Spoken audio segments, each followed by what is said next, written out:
The Kolavula Panduga celebrations were held grandly at Shilpakala Vedika in Hyderabad.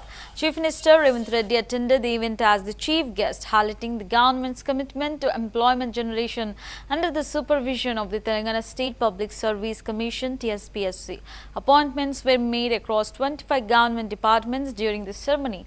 Appointment letters were formally handed over to 1,370 successful Group 3 candidates.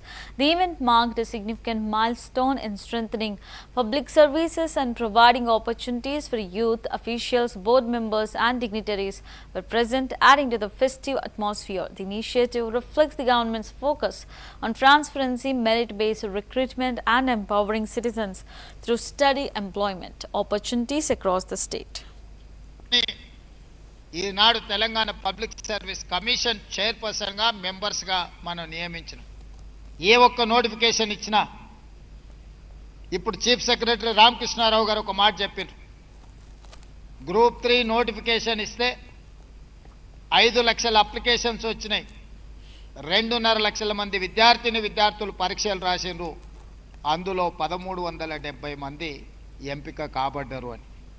Group 1లో 563 ఉద్యోగాల కోసం దాదాపుగా 5 లక్షల మంది application పెట్టుకున్నారు. Group 2 731 ఉద్యోగాలకు దాదాపుగా అంతే శాతం పోటీ పరీక్షలకు ప్రిపేర్ అయ్యారు.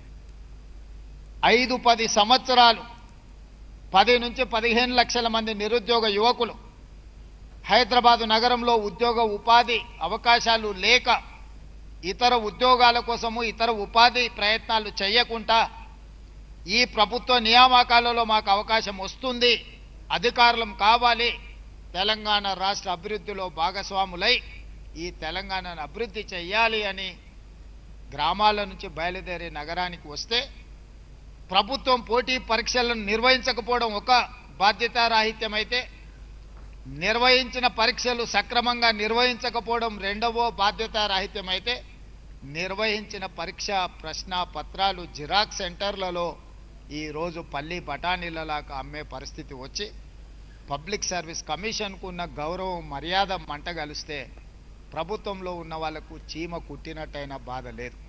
కానీ లక్షలాది మంది నిరుద్యోగ యువకుల యొక్క జీవితాలతో చెలగాటమాడే అధికారం వాళ్ళకి ఎవరిచ్చిండ్రు? అందుకే ఈ ప్రభుత్వం ఏర్పడిన మరుక్షణం తెలంగాణ పబ్లిక్ సర్వీస్ కమిషన్ని సమూలంగా ప్రక్షాళన చేసి యూపీఎస్సీతో పోటీ పడే విధంగా నేనే స్వయంగా అక్కడికి వెళ్ళి యూపీఎస్సీ చైర్మన్ను కలిసి ఏ విధంగా వాళ్ళు యూపీఎస్సీ ఆరోపణలు లేకుండా పోటీ పరీక్షలు నిర్వహిస్తుందో, ప్రతి సంవత్సరం ఐఏఎస్, ఐపీఎస్, ఐఎఫ్ఎస్ లాంటి పరీక్షల్ని ఏ రకంగా నిర్వహిస్తున్నారో వాటి అన్నిటిని తెలుసుకొని నిష్ణాతులైన వాళ్ళని, హైలీ క్వాలిఫైడ్ పర్సన్స్ని